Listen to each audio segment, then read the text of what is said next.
हमारा first question है, हाल ही में बारबाडोस के मानद ऑर्डर ऑफ फ्रीडम अवार्ड से किसे सम्मानित किया गया?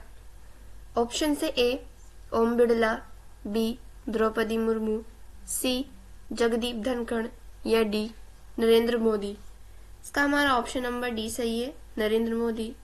हमारे देश के प्रधानमंत्री नरेंद्र मोदी को हाल ही में बारबाडोस देश के पुरस्कार मानद जिसका नाम ऑर्डर ऑफ फ्रीडम है, इससे सम्मानित किया गया है। मानद जिसका नाम ऑर्डर ऑफ फ्रीडम है, यह बारबाडोस का पुरस्कार है। बारबाडोस की राजधानी ब्रिज टाउन है। हाल ही में बारबाडोस का मानद ऑर्डर ऑफ फ्रीडम को जो है हमारे प्रधानमंत्री नरेंद्र मोदी को दिया गया है। प्रधानमंत्री नरेंद्र मोदी को ऑर्डर ऑफ फ्रीडम कोविड-19 में भेजी गई सहायता के आधार पर प्राप्त हुआ है। बारबाडोस वही स्थान है जहां पर T20 वर्ल्ड कप का फाइनल मैच हुआ था और T20 वर्ल्ड कप का final match Bharat versus South Africa के बीच में हुआ था। नेक्स्ट क्वेश्चन है, Institute for Economics and Peace के ग्लोबल टेररिज्म इंडेक्स 2025 में शीर्ष स्थान किसे मिला?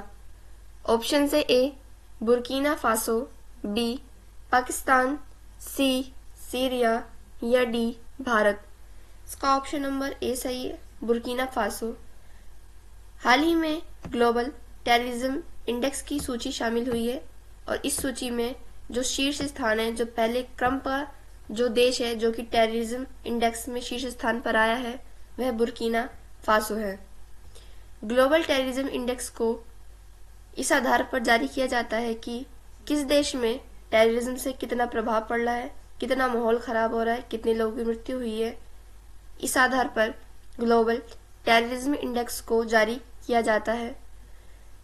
दूसरे क्रम पर पाकिस्तान है व तीसरे क्रम पर सीरिया है। भारत को ग्लोबल टेररिज्म इंडेक्स में 14वीं रैंक प्राप्त हुई। हाल ही में ग्लोबल टेररिज्म इंडेक्स 2025 की रिपोर्ट जारी हुई है। ग्लोबल टेररिज्म इंडेक्स को Institute for Economics and Peace संस्था जारी करती है। ग्लोबल टेररिज्म इंडेक्स 2025 में शीर्ष देश हैं, जिसमें पहला स्थान बुर्किना फासो का है, दूसरा स्थान पाकिस्तान का है व तीसरा स्थान सीरिया का है। भारत को ग्लोबल टेररिज्म इंडेक्स में 14वीं रैंक प्राप्त हुई। नेक्स्ट क्वेश्चन है, हाल ही में रणनीतिक बिटकॉइन रिजर्व स्थापित करने का कार्यकारी आदेश किसने दिया? ऑप्शन हैं A Israel, B Canada, C USA या डी रूस। इसका हमारा ऑप्शन नंबर सी सही है, यूएसए। हाल ही में जो है यूएसए के नए राष्ट्रपति डोनाल्ड ट्रंप ने कई सारे फैसले लिए और हाल ही में जो है इन्होंने बिटकॉइन रिजर्व के लिए एक रणनीतिक बिटकॉइन रिजर्व को स्थापित करेंगे और इसके कार्यकारी आदेश भी डोनाल्ड ट्रंप ने दे दिए हैं।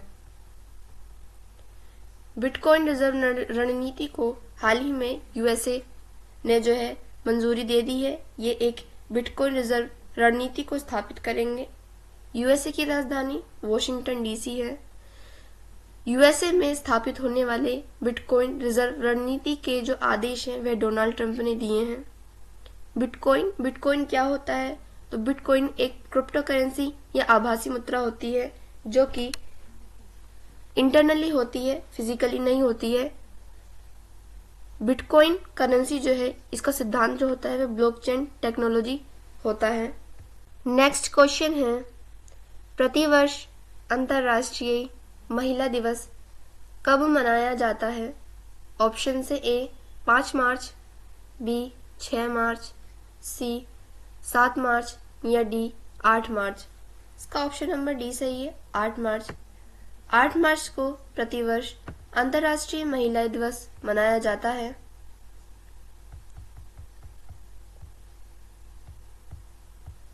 8 मार्च की तारीख को अंतर्राष्ट्रीय महिला दिवस मनाया जाता है व 2025 में मनाए गए अंतर्राष्ट्रीय महिला दिवस का जो थीम था वह था सभी महिलाओं एवं लड़कियों के लिए अधिकार, समानता और सशक्तिकरण करना।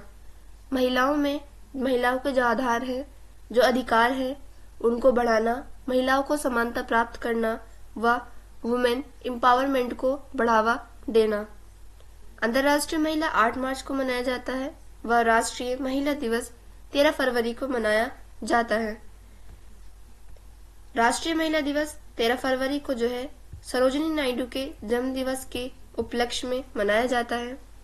सरोजिनी नायडू कांग्रेस की पहली महिला अध्यक्ष थीं व सरोजिनी नायडू ही उत्तर प्रदेश की पहली महिला राज्यपाल भी थीं। नेक्स्ट क्वेश्चन है, हाल ही में इलेक्ट्रॉनिक्स और सूचना प्रौद्योगिकी मंत्रालय ने एआई इनोवेशन के लिए किसका अनावरण किया? ऑप्शन है ए एआई कोशा, बी कंप्यूट पोर्टल, सी आई गोट एआई या डी उपरोक्त सभी। इसका हमारा ऑप्शन नंबर डी सही है, उपरोक्त सभी। यानी कि हाल ही में mighty ministry of electronics and information technology ने 3 एआई इनोवेशन के लिए जो है पोर्टलों को लॉन्च किया है, जिसमें पहला एआई कोशा, दूसरा कंप्यूट पोर्टल व तीसरा आई गोट एआई है। इन तीनों ही पोर्टलों को माइटी द्वारा लॉन्च करने का उद्देश्य है कि एआई के इनोवेशन को बढ़ावा दिया जा सके। एआई इनोवेशन के लिए हाल ही में माइटी ने 3 पोर्टल लॉन्च किए हैं, एआई कोशा, कंप्यूट पोर्टल, आई गोट एआई। इस पहल को इलेक्ट्रॉनिक्स और सूचना प्रौद्योगिकी मंत्रालय ने शुरू किया है। माइटी द्वारा शुरू की गई इस एआई इनोवेशन का उद्देश्य है कि आर्टिफिशियल इंटेलिजेंस के इकोसिस्टम को मजबूत किया जा सके। आने वाले टाइम में एआई का बहुत ज्यादा चलन होगा, जिस कारण माइटी ने यह देखते हुए इन 3 नए इनोवेशन का अनावरण किया। नेक्स्ट क्वेश्चन है, हाल ही में चर्चा में रही गांडीव मिसाइल की विशेषता कौन सी है? ऑप्शन से ए हवा से जमीन पर मार, बी जमीन से हवा पर मार, सी जमीन से जमीन पर मार या डी दृश्य सीमा से परे हवा से हवा में वार। इसका हमारा ऑप्शन नंबर डी सही है, दृश्य सीमा से परे हवा से हवा में मार। यानी कि गांडीव मिसाइल जो है इसकी यह विशेषता है कि यह एयर टू एयर स्ट्राइक करती है। गांडीव का नाम जो है बदल दिया गया है, इससे पहले इसका नाम अस्त्र MK3 था। गांडीव मिसाइल की यह विशेषता है कि यह हवा से हवा एयर टू एयर स्ट्राइक करती है। गांडीव मिसाइल का पुराना नाम अस्त्र MK3 था। गांडीव मिसाइल की हवा से हवा में स्ट्राइक के साथ साथ इसकी क्षमता भी एक विशेषता है, यानी कि गांडीव मिसाइल लगभग 340 किलोमीटर के एरिया तक हवा से हवा में स्ट्राइक कर सकती हैं। गांडीव मिसाइल की विशेषता बीवराम है, जो कि beyond visual range air to air strike missile है। अस्त्र MK3 का नाम बदलकर गांडीव मिसाइल इसलिए गया क्योंकि अर्जुन के धनुष का नाम गांडीव था और अर्जुन के धनुष के नाम से ही प्रेरित होकर अस्त्र MK3 का नाम बदलकर गांडीव किया गया। गांडीव या अस्त्र MK3 का जो निर्माण है, जो डेवलपमेंट किया है, वह DRDO ने किया है।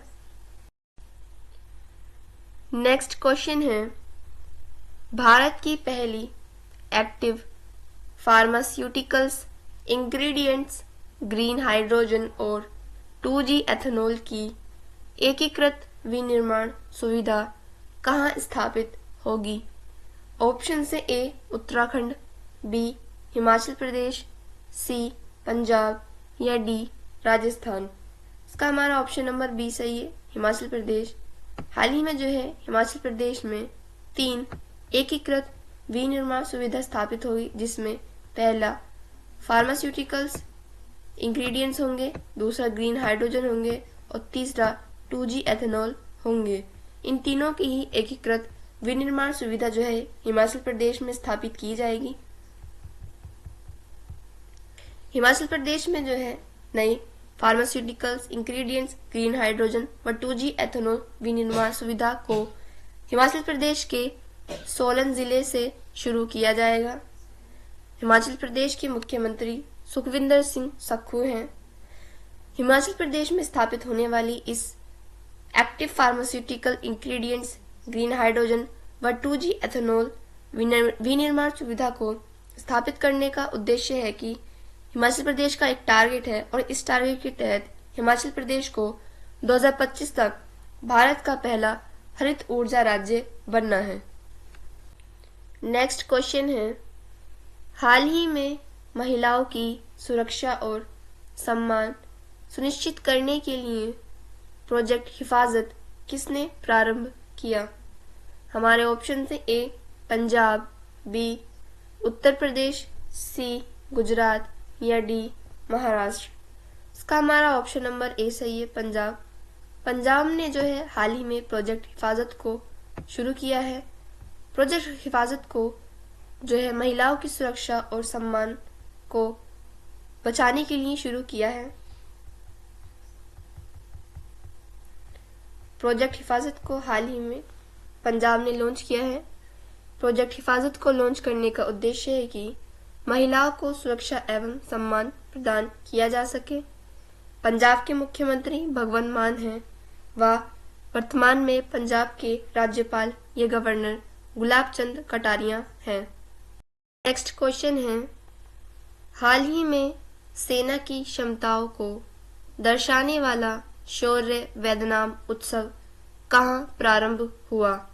हमारे ऑप्शन से ए ओडिशा, बी झारखंड, सी बिहार या डी आंध्र प्रदेश। इसका हमारा ऑप्शन नंबर सी सही है, बिहार।